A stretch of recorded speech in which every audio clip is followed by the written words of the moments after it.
ప్రభునందు ప్రియులారా, మీ అందరికీ ప్రభు అయిన యేసుక్రీస్తు నామమున శుభములు. గ్రీకు పద అధ్యయనాలు అనే కార్యక్రమానికి మరోసారి మిమ్మల్ని అందరినీ ప్రేమతో ఆహ్వానించుచున్నాను. నేటి గ్రీకు పదము కథరిజే.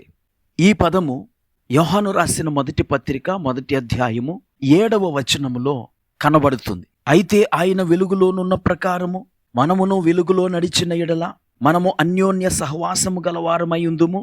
అప్పుడు ఆయన కుమారుడైన యేసు రక్తము ప్రతి పాపము నుండి మనలను పవిత్రులనుగా చేయును.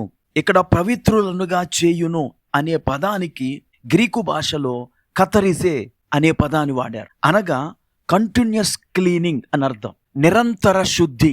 ఈ భావనను అర్థం చేసుకోవటానికి ఒక కథను మీతో పంచుకోవాలని ఆశిస్తున్నాను. ఒక అడవిలోని ఒక పూరి గుడిసెలో ఒక పేద కుటుంబము నివసిస్తూ ఉండేది.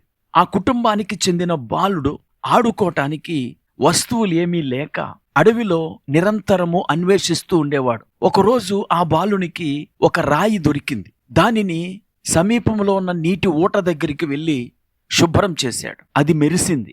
అది ఎంతో విలువైనదిగా భావించి అతడు ఒక స్థలాన్ని ఏర్పరుచుకొని ఆ స్థలములో దానిని పాతిపెట్టాడు. ఆడుకోవాలని అనిపించినప్పుడల్లా అతడు అక్కడికి వెళ్ళి దానిని త్రవ్వి ఆ రాయిని బయటికి తీసేవాడు.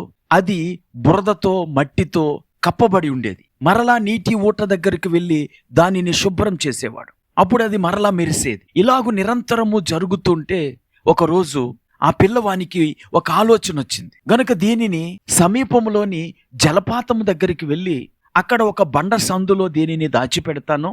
ఆ నిరంతర ప్రవాహము దీని మీద పడుట ద్వారా ఇది ఎల్లప్పుడూ మెరుస్తూ ఉంటది. నేను వెళ్ళి దానితో ఆడుకొని మరలా దానిని అక్కడ పెట్టి వచ్చేస్తాను.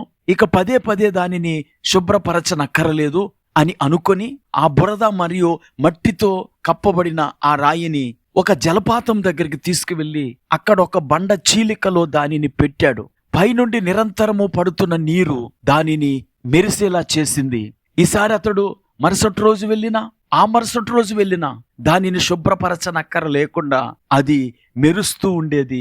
దానితో ఆడుకునేవాడు. ప్రియులారా, ఈ ఉదంతాన్ని నేను ఎందుకు చెబుతున్నానంటే, మనము క్రీస్తును అంగీకరించినప్పుడు క్రీస్తు రక్తము మనలను నిరంతరము శుభ్రపరుస్తూ ఉంటది. ఈ లోకములో జీవిస్తుండగా పరిసరాల ప్రభావం వల్ల మనలోనికి వచ్చే చెడు తలంపుల నుండి క్రీస్తు రక్తము నిరంతరము శుభ్రపరిచి మన ఆత్మను మెరిసేలా చేస్తుంది. ఆ నిరంతర శుద్ధినే కథరిజే అన్నారు గ్రీకులో. ఈ మాటలు వింటున్న నా ప్రియ స్నేహితుడా, సోదరి, మనము నిరంతరము మెరియుట కొరకు ప్రభువు మన కొరకు ఏర్పరిచిన కృపను చూడండి. నీవెప్పుడైతే యేసుక్రీస్తును అంగీకరించావో ఆయన గాయాల్లో నీవు భద్రపరచబడుతూ ఉంటావు.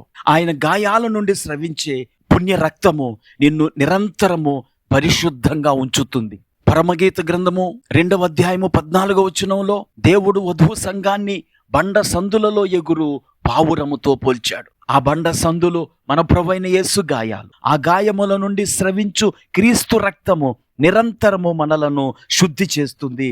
అదే కథరిజే. ఈ మాటలు వింటున్న ప్రియ స్నేహితురా, సోదరి, నీవు ఆయన గాయాలు అనే బండ సందులలోనికి వచ్చి చేరేవా? నీవు ఆయన గాయములలో ఉన్నప్పుడు ఆ క్రీస్తు రక్తము మనలను నిరంతరము శుద్ధి చేసి ప్రకాశింపచేస్తుంది. ప్రార్థన చేసుకుందాం. కృపా కనికరము కలిగిన మా తండ్రి, నీకు వందనాలు. నిరంతరము శుద్ధి చేసే నీ రక్తమును బట్టి వందనాలు. ఈ మాటలు వింటున్న మా వీక్షకులలో ఎవరైతే నీ రక్తాన్ని ఆశ్రయించారో ఇప్పుడే వారిని శుద్ధి చేసి ప్రకాశింపచేయమని యేసుక్రీస్తు నామమున ప్రార్థించి వేడుకుంటున్నాము. ఆమేన్.